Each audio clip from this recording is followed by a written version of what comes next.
I knew this was big 2 days ago when they said they foiled the Iranian plot to blow up the Saudi embassy in D.C. and assassinate people, claiming that it was Mexican drug cartels. I knew that that was a cover for the Fast and Furious subpoenas that they knew were imminent the next day or yesterday. Since then, Lieutenant Colonel Anthony Schaefer, who you better believe speaks for some of the better elements of the Pentagon and of the ruling elite of this country, he's reported in part of very important think tanks, heavily involved in trying to kill bin Laden, has blown the whistle on a lot of 9/11 stuff, the Super Congress.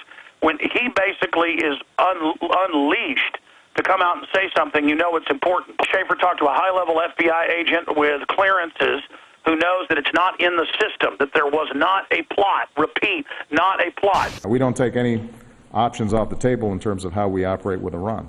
A familiar line from the Obama administration that has new meaning now that U.S. diplomats have spread out across the globe trying to convince the world Iran was behind a plot to kill the Saudi ambassador in Washington. Hollywood script. In announcing the plot, even U.S. officials said it sounded more like a movie than real life. An alleged Iranian-backed agent pays a Mexican drug cartel to blow up a D.C. restaurant and embassies? A lot of analysts are starting to say that doesn't make sense. The issue is doing it by blowing up a restaurant in Washington doesn't fit, because that could invite, theoretically, from the Iranian standpoint, U.S. military retaliation, which the Supreme Leader clearly does not want. And there are plenty of questions about the suspect, Manssor Arbabsiar, a failed used car salesman from Texas, whose colleagues are telling reporters he couldn't find his keys most days, far from a criminal mastermind. Still, the president insists what sounds like fiction is fact. He had direct links, was paid by and directed by individuals in the Iranian government. Now, those facts are there for all to see. The facts of a link to Iran, according to the criminal complaint, mostly because the suspect said he was working for his cousin, who he said was with the Quds Force, part of Iran's Revolutionary Guard. Arbabsiar also allegedly identified a picture of a known Quds member in a photo lineup and spoke to someone in Iran by phone, who, again, the U.S. government says is linked to the Iranian army. The White House says Arbabsiar wired almost $100,000 as down payment for the assassination, and he is on tape indicating it came from his cousin, saying, quote, he's got the government behind him. He's not paying from his pocket. Still, the U.S. government is not providing proof that the money did come from Iran or that the other suspect is a member of the Quds Force. But they are saying Iran will pay a price for this, and they are working right now to try and get the world to agree. There's no motive. The story itself is completely bogus. This person who seems to be mad goes to Mexico. He says to a drug runner that I have a cousin who's a general in the Iranian armed forces, which no one in the world would give that sort of information to a mercenary. After all, he went to Mexico to have deniability. And then they wire $100,000. I mean, even if the people who made up the story had read a couple of spy novels, they know that they don't wire money, especially from Iran and to Mexican drug dealers. They would do it in cash. Then when he's in prison, he calls this supposed Iranian general, and he tells him on the phone to carry out the operation. I mean, come on the phone. A senior Iranian commander on an international line to the United States. It's completely unbelievable. Iran had absolutely no motive for carrying this out. And then I would add, as a former professional intelligence officer, that all the details that have surfaced about this operation are ridiculous. No professional intelligence service, whether from Iran or anywhere else, would ever have run anything like this. Yesterday, the FBI alleged that it had foiled an Iranian terror plot, but the main suspect has been in custody since September. So why did the Department of Justice wait until now to announce this threat? Is it mere coincidence, as it comes at a time when House Republicans, as you've just heard, subpoenaed the head of the Justice Department, Attorney General Holder himself, for his marred gun-running program, Operation Fast and Furious, which, as you know, let military-grade weaponry get in the hands of Mexican drug gangs? What is your take on this alleged terror plot involving Iran. Is this the way the Iran intelligence agencies usually operate, engaging with somebody they thought were involved with Mexican drug gangs to assassinate a Saudi Arabian ambassador in a public restaurant in New York or Washington? Well, it's a long way to get to a much easier target in other places, and no, I don't think so. And obviously, I've interrogated the Iranians. It's two chapters of my book, Operation Dark Heart, are dedicated to this, and that's what makes me think twice about this. The American that they're accusing here, Judge, was true enough. He has a dual passport, Iranian-American, but frankly, my experience has been directly that these people love being here. Once they're here, they love being here. And the idea of this guy, all of a sudden, after years being a successful, by all accounts, a successful used car salesman in Texas, part of the community, I would think it would be very difficult to imagine him just all of a sudden deciding that he's going to go against everything he's done for the past, for the past 15 years to do this. It does not smell correctly. Manssor Arbabsiar, described by friends as a happy-go-lucky used car salesman and an unlikely orchestrator of an international terror campaign. Yeah, Reza Sayed joining us live from Islamabad, Pakistan this morning. Reza, there's quite a bit of skepticism out there when it comes to Iran's alleged role in this plot.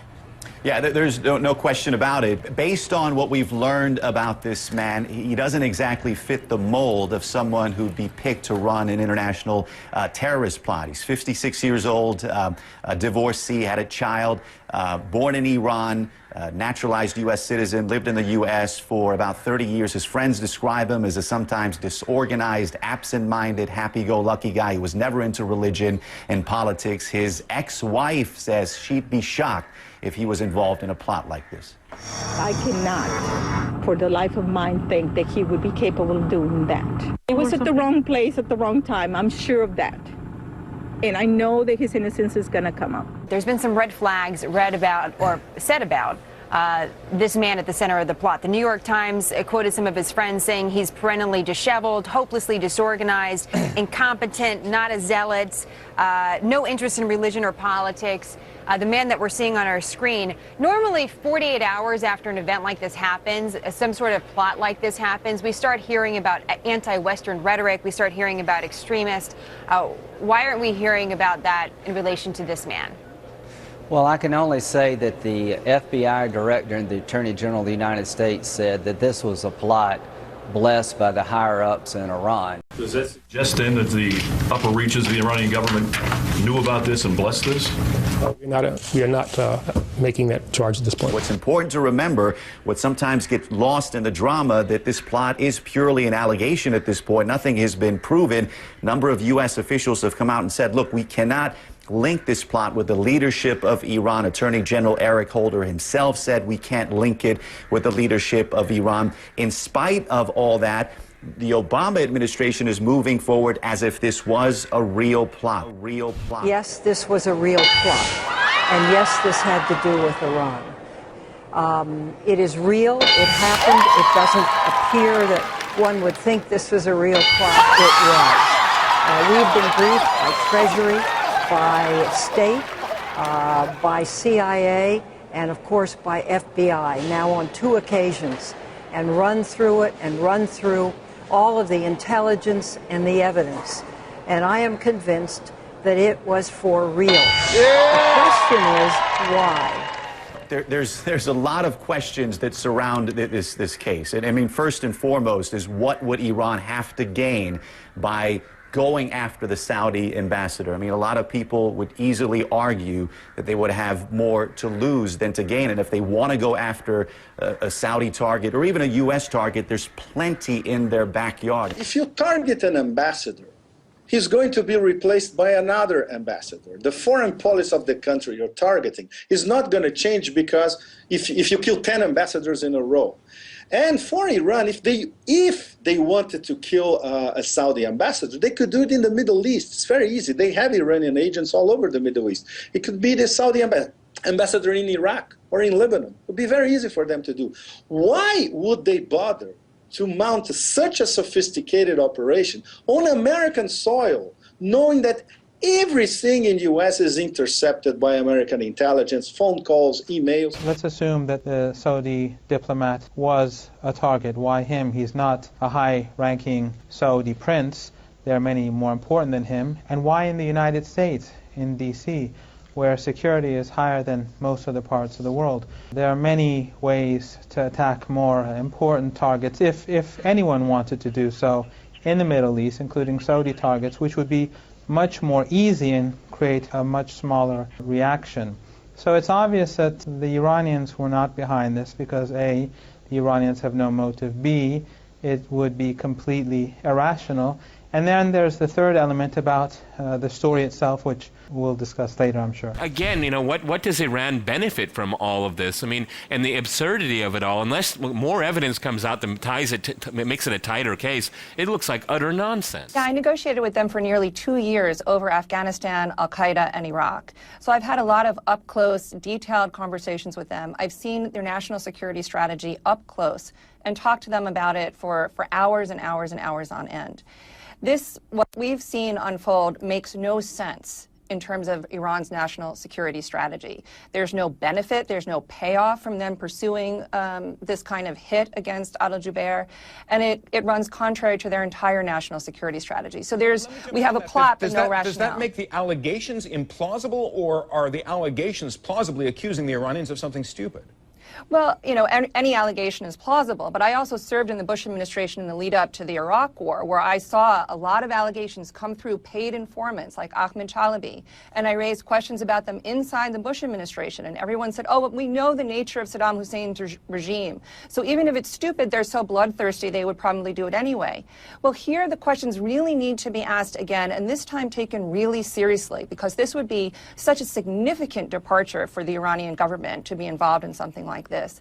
It really warrants our toughest questions and scrutiny. Well, let me ask you about one, I don't know if it's a parallel or not, but you say this makes no sense given their strategy. You think about the bombings in Buenos Aires back in 1994. 85 people killed. The Argentinian government blamed the Iranians for putting Hezbollah up to the job. It didn't make a lot of sense either, I guess, in some sense. Could this be the same kind of thinking that was behind that attack? Well, that was a very specific, you know, to the extent that there was the linkage is clear. It was specifically tied to, according to Hezbollah, for the Israeli hit on the Hezbollah leader the year before. So there was a linkage to something that had happened. There's no linkage here to anything that had happened. For the Iranians, they've had a rivalry with the Saudis for a long time. In fact, between 1980 and 1988, during the Iran-Iraq War, the Iranians saw the Saudis as completely financing and paying for Iraq's war on Iran that cost 300,000 Iranians their lives. During that entire time, they didn't hurt a single Saudi citizen anywhere in the world.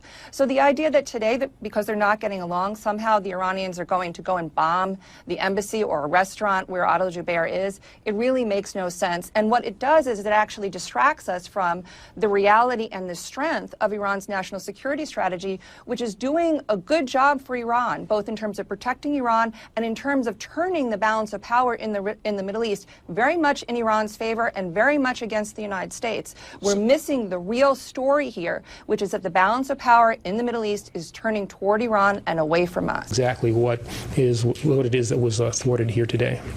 Last question. Mr. Attorney General, I have to ask you about the Fast and Furious investigation, if you can indulge me for 1 minute. The report is that they're preparing subpoenas on the Hill to get information from the Justice Department, naming top officials in the Justice Department. Apparently, the people on the Hill, your critics say, they just don't believe your testimony, in essence. So what do you have to say about that? How will you comply with the subpoenas? We have sent thousands of pages of documents up to the Hill. We'll look at the subpoenas. I'm sure we will undoubtedly comply with them. But what I want the American people to understand is that in complying with those subpoenas and dealing with that inquiry, that will not detract us from the important business that we have here to do with the Justice Department, including matters like the one that we have announced today. Thank you.